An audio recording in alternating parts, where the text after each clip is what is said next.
हे वर्ग करण्यात आलेले आहेत। पूर्वीसुद्धा माझ्या खात्यातून 7,000 कोटी जवळपास वर्ग करण्यात आले होते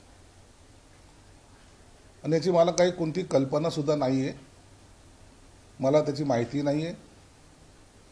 परंतु जर सामाजिक खात्याची जर आवश्यकता नसेल किंवा त्या खात्यामध्ये पैसे खर्च करायचे नसतील, ते खातं बंद केलं तरी चालेल। कशासाठी पाहिजे?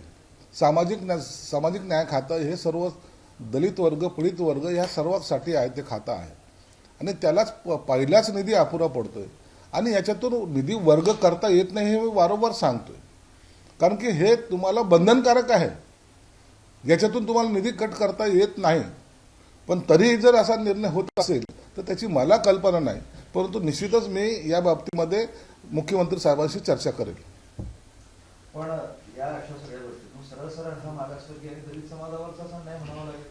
आता ह्याला अन्याय म्हणा किंवा का केला कट याबद्दलची मला कल्पना नाही आहे, परंतु मुख्यमंत्री साहेबांशी जरूर त्यांच्या कानावर या गोष्टी टाकेल की हे असं करणं मला वाटतं कायदेशीर नाही आहे। परंतु फायनान्स डिपार्टमेंट आहे ना, ते आपली जी मनमानी चालवतंय, त्यांना जे वाटतं ते खरं, ते कायद्यात बसतं असं जे काय दाखवत आहेत दरवेळेला, ते चुकीचं आहे आणि याला माझा विरोध आहे। सहन करायची एक लिमिट असते, एक मर्यादा असते आणि यापेक्षाही जास्त जर तुम्ही करत असाल तर मला तर वाटतं की सरळ सरळ सर्वच निधी एकदा कट करून टाका ना। कशाला पाहिजे मुलांना शिष्यवृत्ती, कशाला पाहिजे मुलांना हॉस्टेल, कशाला पाहिजे त्या सर्वांना पुन्हावर आणायचं? खातच नसलं तरी ते चालतं।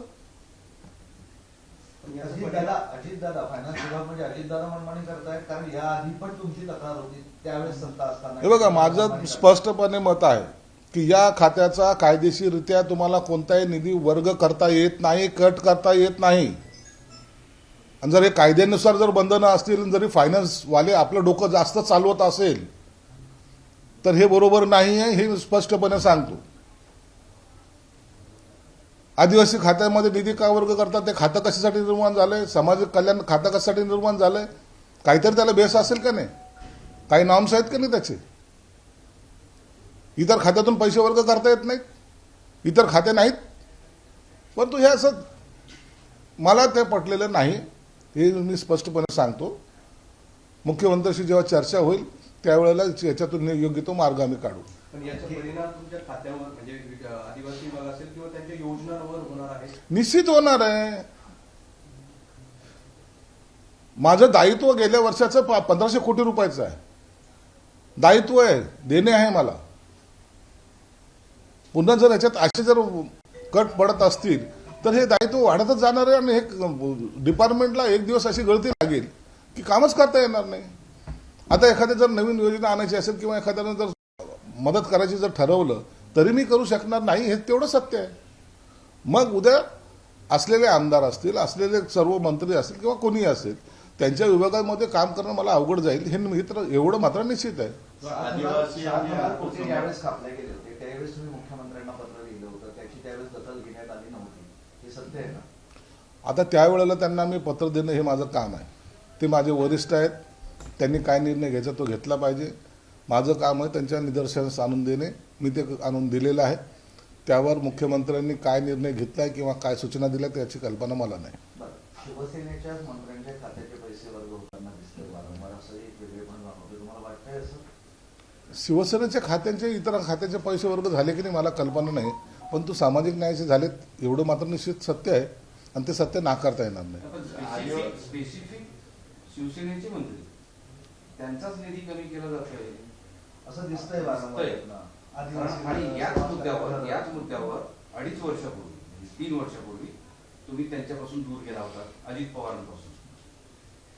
हे बघा, मी आताही सांगतो, माझ्या खात्याचा कोणताही निधी तुम्हाला इतरत्र वर्ग करता येत नाही, हा नियम आहे, हा कायदा आहे। या नियमाला डावलून फायनान्समध्ये जे काही महाभाग बसलेले आहेत त्यांना जर आपण जास्त हुशार आहोत असं जर वाटत असेल तर त्यांनी मला ते दाखवलं पाहिजे की आम्हाला हा निधी वर्ग करता येतो, आमचा तो अधिकार आहे, असं जर दाखवलं तर मी त्यांची माफी मागेल। परंतु तुम्हाला आपली मनमानी करण्यासाठी कायद्याच्या याच्यामध्ये पळवापळवी करणे किंवा त्याच्यामध्ये इतरार्थ कारण दाखवून आम्हाला वर्ग करता येतो असं जर म्हणत असाल तर ते चुकीचं आहे. स्पष्टपणे सांगतो ते चुकीचं आहे. तुम्हाला हे करता येत नाही. तुम्ही लाडकी बहीण योजनेला पैसे देणं गरजेचं आहे याची कल्पना मलाही आहे, परंतु त्याच्यामध्ये तुम्ही जातीवाद करू शकत नाही. तुम्ही आता म्हणाल की याच्यातले पैसे काढले आम्ही अशा दलित भगिनींना पैसे दिले असं म्हणता येत नाही. लाडक्या बहीण ही कोणती जात नाही. लाडकी बहीण ही लाडकी बहीण आहे. मग त्यासाठी जो निधी पाहिजे तो सरकारने किंवा मुख्यमंत्री असतील यांनी कुठून काढायचा हा त्यांचा एक वैयक्तिक प्रश्न आहे, त्यांनी तो काढला पाहिजे. नाही, तुम्ही हे महाबाग कोण? हे फायनान्स मधले बसलेले शकुनी आहेत. या शकुनीने केलेलं हा काम आहे. हे करतात हे सर्व. त्यांच्यावर तर अजित पवारांचं पूर्ण वर्चस्व आहे ना. आता कुणाचं वर्चस्व आहे नाही मला माहित नाही, परंतु निधी वर्ग करता येत नाही एवढं मात्र सत्य आहे. पण असं आहे की आदिवासी आणि अल्पसंख्याक समाजाचा आवाज मोठा नाही, सत्तेत मोठा सहभाग नाही, त्यामुळे सहज यांचा निधी वळवला तर काय आवाज होणार नाही, कोणी विरोध करणार नाही, ही भावना सरकार. असं नसतं. आदिवासी असोल, दलित पीडित लोक असतील, इतर समाजाचे लोक असेल, जे वंचित घटक आहेत त्यांच्यासाठी सरकार कोणतंही असलं तरी त्यांना एक पॅटर्न दिलेला आहे, एक कायदा त्यांच्याशी बनलेला आहे. आणि मंत्री कोणी असेल किंवा सरकार कोणाचं असलं तरी काहीही फरक पडत नाही. तेवढा निधी हा त्यांच्या खात्यामध्ये त्यांना द्यावा लागतो आणि त्याच्यानुसार काम करावं लागतं. हे बंधनकारक सर्वांसाठी आहे. दुसरा एक मुद्दा असा आहे की 100 दिवसाचं ऑडिट केलं, त्याच्यामध्ये तुम्ही फार पिछाडीवर राहिला आहात का? अशाच पैशांमुळे नाराज आहात म्हणून हे काम संत गतीनं सुरू आहे की नेमकं याच्या मागचं कारण काय आहे? संत गतीने काम सुरू नाहीये, ही सुरुवात आहे. 100 दिवसाचं प्रगती पुस्तक जर पाहिलं तर मुख्यमंत्र्यापासून इतर अनेक लोकांचे प्रगती पुस्तक तुम्हाला मायनसमध्ये दिसतात. त्याचं कारण असं आहे की ही सुरुवात आहे. सुरुवातीला जो काही गॅप आहे, पहिल्याचा कामाचा आणि आत्ताच्या याच्यामध्ये जो काही गॅप निर्माण झालेला आहे तो गॅप भरून काढण्याचा प्रयत्न सर्वच मंत्री आणि सर्व अधिकारी करतात. म्हणून तो गॅप भरायला पहिल्या याच्यामध्ये तुम्हाला कमी मार्क दिसतील, परंतु आणखीन हा जो कार्यक्रम पुढे कंटिन्यू चालणार आहे त्याच्यामध्ये निश्चितच तुम्हाला प्रगती झालेली दिसेल. आणि आम्ही जे काही पिछाडी आहोत एक दिवस आम्ही आघाडीवर निश्चित तुम्हाला दिसू. लोकांच्या नजरेत चांगली कामं करणारे विभाग नापास झालेली आहे, त्याला कारणीभूत कोण आहे? मग कारण नापास म्हणून समजू नका. मी तुम्हाला सांगितलं मागचा गॅप भरायचं काम आम्ही पहिलं करतोय आणि आता एक सुरळीतपणा त्याला यायला लागलेला आहे. आता 7 तारखेला पुन्हा सीएम साहेबांनी बैठक आयोजित केलेली आहे. पुन्हा सर्वांचं झाडाझडती होणार आहे. पुन्हा खात्याने काय काम केलं याची माहिती त्याला द्यावी लागणार आहे. म्हणून हे निरंतर म्हणजे चालत असलेली प्रक्रिया, निरंतर चालत असलेली ही प्रक्रिया आहे आणि त्या प्रक्रियेचा तो एक भाग आहे.